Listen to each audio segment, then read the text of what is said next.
आज हम लोग एक नई सीरीज़ को स्टार्ट करने जा रहे हैं जिसका नाम है object oriented programming in PHP. तो पीएचपी में ऊप्स क्या होता है, ऊप्स कॉन्सेप्ट क्या बोलते हैं, क्या क्या फीचर्स हैं, क्या बेनिफिट्स मिलते हैं, एवरीथिंग हम लोग यहाँ पर डिस्कस करने वाले हैं। तो ये पूरी सीरीज़ मैं सीक्वेंस से बनाता जाऊँगा और आप वीडियो को पूरा देखिएगा। और अगर आपने चैनल को सब्सक्राइब नहीं किया है तो सब्सक्राइब जरूर कर लीजिएगा, जिससे आपको सारे नोटिफिकेशन मिलते रहें। चलिए तो स्टार्ट करते हैं कि ऑब्जेक्ट ओरिएंटेड क्या है।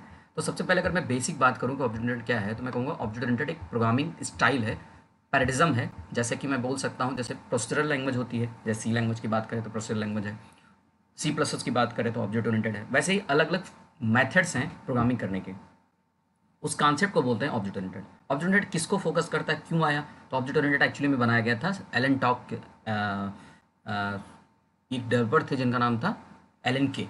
उन्होंने इसको सबसे पहले डेवलप किया था और इसका मकसद ये था कि हम रियल लाइफ चीज़ों को, रियल लाइफ की चीज़ों को, अगर कॉम्प्लेक्स प्रॉब्लम को अगर रियल लाइफ से रिलेट करके समझेंगे तो चीज़ों को बहुत अच्छे से आसानी से समझ सकते हैं। तो ऑब्जेक्ट ओरिएंटेड का मतलब होता है जब हम किसी भी कॉन्सेप्ट को, किसी भी प्रॉब्लम को हम रियल लाइफ से रिलेट करके समझते हैं तो वो प्रॉब्लम हमें अच्छे से अंडरस्टैंड हो सकती है। इसीलिए हम कहते हैं कि ऑब्जेक्ट ओरिएंटेड किसको फोकस करता है, रियल लाइफ थिंग्स को फोकस करता है। अब यहाँ रियल लाइफ बार बार मैं बात कर रहा हूँ, रियल लाइफ क्या होता है? रियल लाइफ का मतलब होता है जहाँ पर क्लास एंड ऑब्जेक्ट होगा।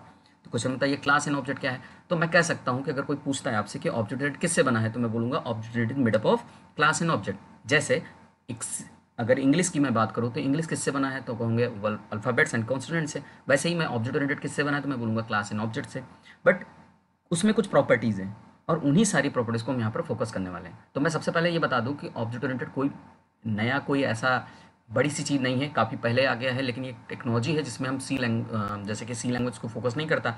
तो मैं बताने जा रहा हूँ पीएचपी में कैसे हम ऑब्जेक्ट ओरिएंटेड डेवलप करेंगे, ठीक है।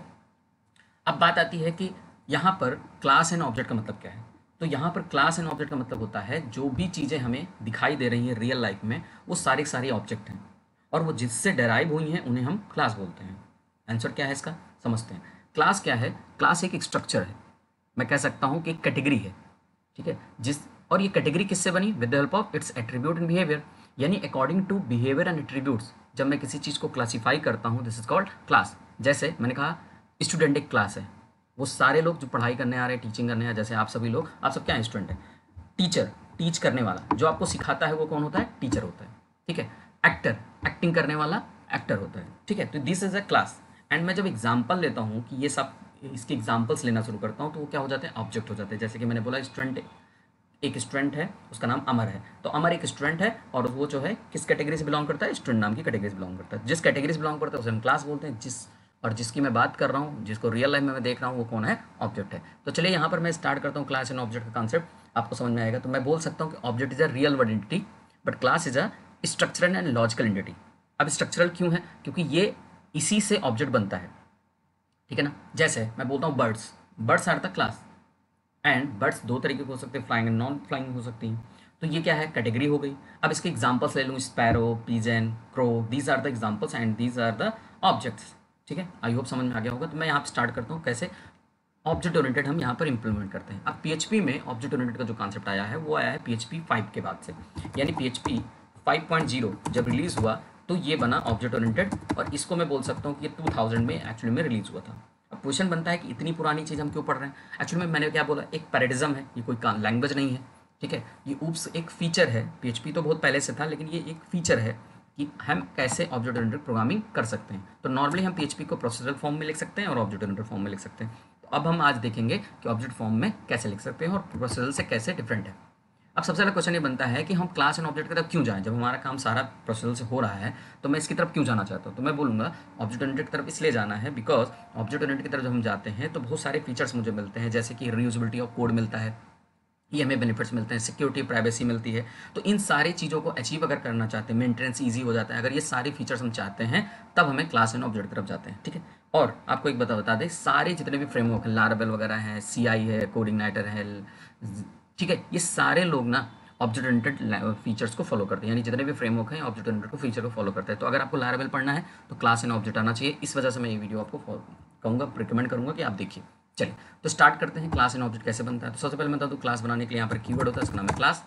एंड मैं यहाँ पर एक काम करता हूँ, पहले तो पीएचपी का एग्जाम्पल पीएचपी, एंड यहाँ से मैंने इसका कोड ओपन किया, मैंने बोला क्लास, क्लास 1, चलिए क्लास 1 रख दिया इसका नाम, ठीक है। क्लास का नाम है क्लास 1 और मैंने इसके अंदर एक फंक्शन बनाया। मैंने पहले बोला कि क्लास क्या है, class is a structural entity that have functions and behaviours, functions and methods. Functions and methods हो सकते हैं, एट्रीब्यूट्स होते हैं, तो मैं कहूँगा एट्रीब्यूट्स एंड फंक्शंस का कलेक्शन है। ठीक है, चलिए, तो मैं यहाँ पर एक फंक्शन बनाता हूँ, उसका नाम है सो। फंक्शन बन गया, मैंने इसको बोला इको हेलो, ये फंक्शन कॉल किया।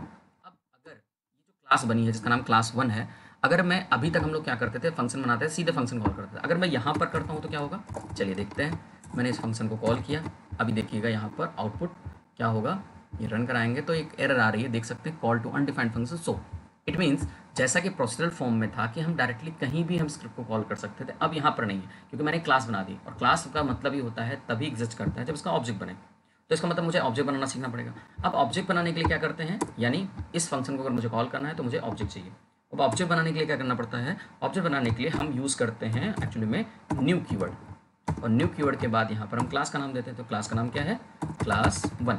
ठीक है, ये क्लास का नाम हो गया। चलिए, अब हुआ ये कि मैंने बोला ऑब्जेक्ट बनाओ और न्यू क्लास का नाम। तो न्यू क्या है, एक कीवर्ड है जिसके द्वारा हम डायनेमिक मेमोरी लोकेट करते हैं, जैसा कि जावा वगैरह लैंग्वेज में होता है। तो यहाँ पर मैंने सीधा ऑब्जेक्ट का नाम लिखा, जिस ऑब्जेक्ट का जिस क्लास जैसा जिस नाम का ऑब्जेक्ट बनाना चाहते हैं, न्यू कीवर्ड है एंड क्लास का नाम है। एक्चुअली में यहाँ पर कंस्ट्रक्टर कॉल रहा है और ये जो ऑब्जेक्ट बना रहा है, अब मुझे इस ऑब्जेक्ट के थ्रू इसको कॉल करना है। अब ध्यान समझने वाली बात यह है, ये जो ऑब्जेक्ट आ रहा है एक्चुअली में इस क्लास का रेफरेंस है। अब कैसे समझ में आएगा कि रेफरेंस है, तो पहले मैं एक काम करता हूँ, पहले इसको मैं कमेंट आउट करता हूँ और मैं एक काम करता हूँ, यहाँ पे आपको रन करा के दिखाता हूँ। अभी कोई एरर नहीं है, और मैं यहाँ पे टाइप प्रिंट कराता हूँ ऑब्जेक्ट का। मैंने इको प्रिंट किया टाइप, और गेट टाइप फंक्शन होता है जिसमें हम पास करेंगे डॉलर ओबीजे को, और अभी ये बता देगा कि ये जो ऑब्जेक्ट है वो किस टाइप का है। ठीक है ना, तो देख सकते हैं यहाँ पर अगर मैं रन कराता हूँ तो देखो ये बता रहा है कि ये क्या है, एक ऑब्जेक्ट है। आई होप समझ में आ रही होगी बात। तो आप देख सकते हैं कि ये जो आउटपुट आया, यहाँ पर मैंने बोला ऑब्जेक्ट है क्या, OBJ is a variable name, and ये किससे बना है, ऑब्जेक्ट 1 से बना है, क्लास के नाम से क्लास 1 से बना हुआ है, और मैं इसका टाइप बता रहा हूँ, किससे पता चला, ऑब्जेक्ट है। तो ये प्रूफ हो गया कि ये ऑब्जेक्ट बन रहा है। अब अगर ये ऑब्जेक्ट बन रहा है तो मैं सी प्लस प्लस वगैरह में हम लोग ऐसे कॉल करते हैं, ओबीजे डॉट सो। अब देखते हैं यहाँ पर क्या होता है। अगर मैं ओबीजे 1 डॉट सो करता हूँ तो यहाँ पर एरर आएगी। एरर क्यों आएगी, क्योंकि नॉर्मली जब वहाँ पर क्या होता है, रेफरेंसेस क्रिएट होते हैं, बट यहाँ पर ऑब्जेक्ट क्रिएट हो रहा है, और ऑब्जेक्ट जब भी बनेगा तो ऐसा पॉइंटर बनता है, और पॉइंटर से जब किसी चीज़ को कॉल करना होता है तो वहाँ पर यूज़ होता है एरो ऑपरेटर। ये मैं समझाना चाह रहा था, इसलिए मैंने डॉट लगा के दिखाया आपको। तो सबसे पहले क्या करना है, ऑब्जेक्ट बना लिया, ऑब्जेक्ट को मैंने टाइप आपको प्रिंट करा दिया, और जब भी ऑब्जेक्ट को कॉल करेंगे, क्योंकि ये पॉइंटर रखा है, एड्रेस रखा हुआ है इसका, तो हम क्या करेंगे, एरो ऑब्जेक्ट का यूज़ करेंगे, एरो ऑपरेटर का यूज़ करेंगे, और इससे आउटपुट हमें मिलने वाला है। तो देख सकते हैं आपका हेलो प्रिंट हो गया, और ये जो आउटपुट आ रहा था वो टाइप आपका, मैं इसको कमेंट कर देता हूँ, कमेंट आउट कर देता हूँ। चलिए, आई होप यहाँ तक समझ में आ गया होगा। अब बात आती है कि अगर मैं कोई वेरिएबल्स वगैरह बनाता हूँ तो कैसे एक्सेस करूँ। देखिए, क्लास के अंदर हमने बोला कि एट्रीब्यूट्स और बिहेवियर्स होते हैं। तो अगर एट्रीब्यूट्स एंड बिहेवियर होते हैं तो एट्रीब्यूट्स क्या होते हैं, वेरिएबल्स होते हैं, और बिहेवियर जो होते हैं फंक्शन मेथड्स होते हैं। ठीक है, तो मैंने एक वेरिएबल बना लिया $x नाम का, जिसमें मैंने पास कर दिया 100। अगर मैं इस x को बनाने के बाद अगर मैं इसको रन कराता हूँ तो ओके, ये किया, और मैंने जब यहाँ पर रिफ्रेश किया तो आप देख सकते हैं कि एरर आ रही है, और एरर का मतलब कह रहा है सिंटैक्स एरर है। इट मीन्स जब भी आप किसी वेरिएबल को, नॉर्मली क्या होता था प्रोसेसर लैंग्वेज में, आप डायरेक्टली ऐसे $x $b $y ऐसे वेरिएबल बना करके आप काम करते थे, बट ऑब्जेक्ट ओरिएंटेड क्या कहता है, जब भी आप किसी वेरिएबल को बनाएंगे तो ये कंडीशन है कि यहाँ पर क्या बनाइए, उसका कोई ना कोई स्कोप जरूर बताइए कि आपको पब्लिक बना रहे हो कि प्राइवेट बना रहे हो, कैसा बना रहे हो। तो मैंने यहाँ पर क्या यूज़ कर लिया, अभी के लिए पब्लिक भी यूज़ कर लिया। क्या होता है पब्लिक, ये हम बाद में डिस्कस करेंगे। ठीक है, अभी मैं आगे की जो सीरीज़ आएंगे उसमें आपको ऑब्जेक्ट ओरिएंटेड का पूरा कॉन्सेप्ट जो समझाऊंगा, तो क्लास ऑब्जेक्ट इनकैप्सुलेशन में इसको हम अचीव करेंगे। ठीक है ना, देखिए डन, अभी कोई एरर नहीं है। इसका मतलब जब भी किसी वेरिएबल को डिक्लेयर करना होगा तो नॉर्मली आप ऐसे नहीं डिक्लेयर कर सकते जैसे कि प्रोसेसर में कर रहे थे। अब क्या करना पड़ेगा, अब हमें करना पड़ेगा यहाँ पे डिक्लेयर करना पड़ेगा, और उसके पहले आपको स्पेसिफायर बताना पड़ेगा कि प्राइवेट है कि पब्लिक है, कैसा वेरिएबल है। चलिए भाई, तो एक्स वेरिएबल हमने बता दिया। अब मैं सोक फंक्शन के अंदर मैं इस एक्स को प्रिंट करना चाहता हूँ, तो मैंने बोला hello and X is equal to X की वैल्यू।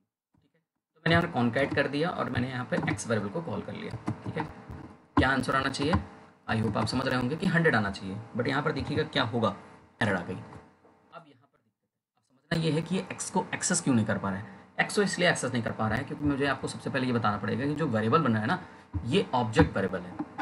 क्या है? ऑब्जेक्ट वेरिएबल है। ऑब्जेक्ट वेरिएबल मतलब इंस्टेंस वेरिएबल है। इंस्टेंस वेरिएबल मतलब क्या होता है? जितने भी वेरिएबल यहाँ पर ऐसे बनाए जाते हैं क्लास के अंदर, वो सारे के सारे हर ऑब्जेक्ट के पास अपनी अपनी खुद की कॉपी बनाते हैं।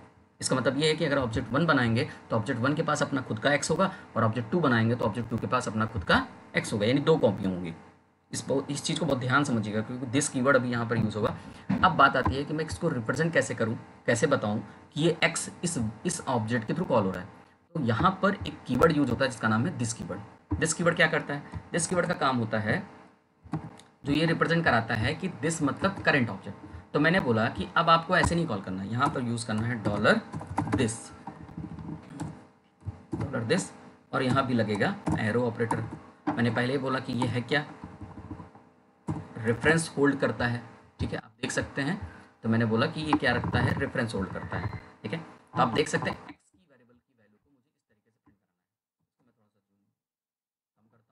अब आप देख सकते हैं एक्स वेरिएबल बनाया, और ये जो दिस कीवर्ड है, एक्चुअली में this represent the current object. जिस ऑब्जेक्ट के द्वारा कॉल हो रहा है उस ऑब्जेक्ट की बात करता है।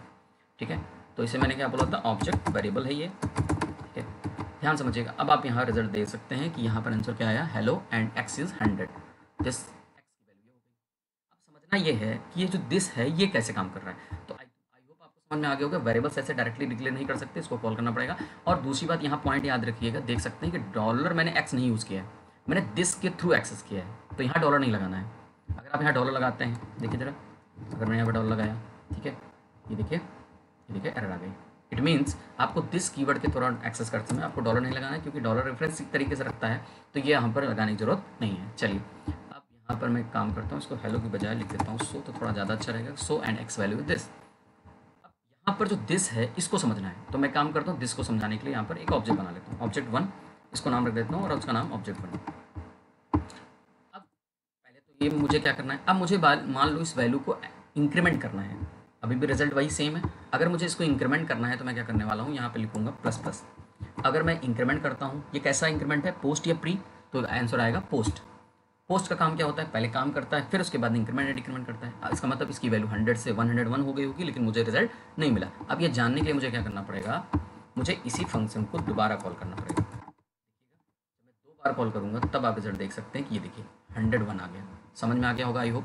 पहले जब ये फंक्शन कॉल हुआ तो ये जगह अंदर इसने क्या किया? एक्स की वैल्यू 100 रखा था, उस 100 को इसने क्या किया? इंक्रीमेंट किया। बट मुझे रिजल्ट पहली बार क्या मिला? 100, क्योंकि असाइनमेंट हो रहा है। ठीक है, वो डायरेक्ट कॉल करता है, उसी समय रिजल्ट आएगा। ठीक है ना, मैं PR लगा देता हूँ जिससे आपको प्रॉपर आंसर मिले। ये देख सकते हैं एक्स की value 100, and then second time जब हमने प्रिंट कराया तो मुझे क्या मिला? एक्स की वैल्यू मिली इस तरीके से, मुझे रिजल्ट मिल रहा है। ठीक है, आई होप समझ रहे होंगे। तो 2 बार मैंने फंक्शन कॉल किया तो आपको यहाँ पर पोस्ट फिक्स का आंसर समझ में आया। अगर आप एक बार में करना चाहते हैं तो देखिए, अगर मैं यहाँ से हटा करके इस जगह पर लगा देता हूँ तो इसका मतलब ये क्या है? प्री है। और अगर प्री है तो इसका मतलब इसमें रिजल्ट क्या आएगा? आई होप समझ रहे होंगे।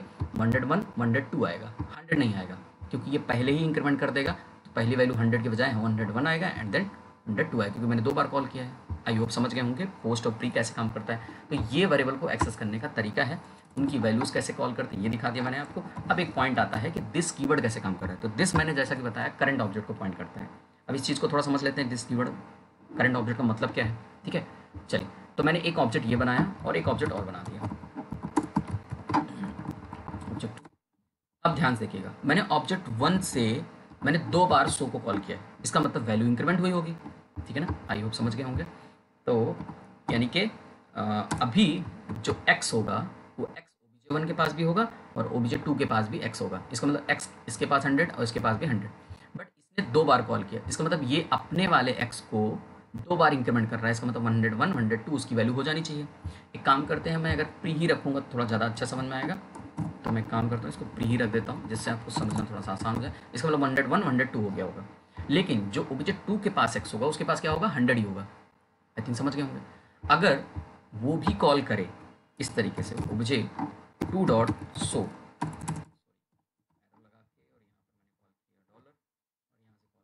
को, तो आप समझ सकते हैं कि यहाँ पर अगर मैं शो को कॉल कराऊंगा तो आप समझ जाएंगे कि ये 2 बार वैल्यू आने की वजह से इसकी वैल्यू इंक्रीमेंट होगी।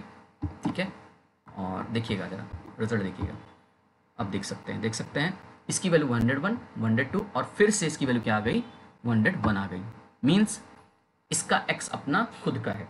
इसके पास जो एक्स था उसने अपने में इंक्रीमेंट किया था, इसके एक्स ने क्या किया, अपने में इंक्रीमेंट किया। अब अगर मैं इसको भी 2 बार कॉल कर लेता हूँ तो आप समझ रहे होंगे क्या करेगा, 2 बार कॉल करेंगे तो 2 बार रिजल्ट सेम वैल्यू आएगी। ये देख सकते हैं, ये ऑब्जेक्ट 1 का एक्स की वैल्यू है ये दोनों, और ये गया है ऑब्जेक्ट 2 के एक्स की वैल्यू है। तो आई होप आपको समझ में आ गया होगा दिस करता क्या है। दिस एक करंट ऑब्जेक्ट को पॉइंट करता है। तो जब भी आप ये वेरिएबल बनाएंगे, ये वेरिएबल हर ऑब्जेक्ट के लिए अलग अलग बनेगा, यानी सबकी अपने पास खुद की कॉपी होगी। और जब दिस के थ्रू कॉल करेंगे तो ये बताएगा कि किस ऑब्जेक्ट ने कॉल किया है। अगर मैं ऑब्जेक्ट 1 कॉल करूंगा तो ये इसके रेफरेंस के अंदर जो वेरिएबल एक्स है उसमें चेंजेस करेगा। अगर मैं ऑब्जेक्ट 2 के थ्रू कॉल करूंगा तो उसके एक्स में जो वेरिएबल पड़ी है वो कॉल करूंगा। ठीक है, तो आई होप आज का जो वीडियो है आपको पसंद आया होगा। अगर ये वीडियो पसंद आया है तो अपने दोस्तों को शेयर जरूर करिए और चैनल को सब्सक्राइब करना ना भूलिए। और अब नेक्स्ट जो वीडियो होगा उसमें हम पढ़ेंगे कंस्ट्रक्टर एंड डिस्ट्रक्टर क्या होता है। ठीक है, तो बने रहिए चैनल पर। Thanks for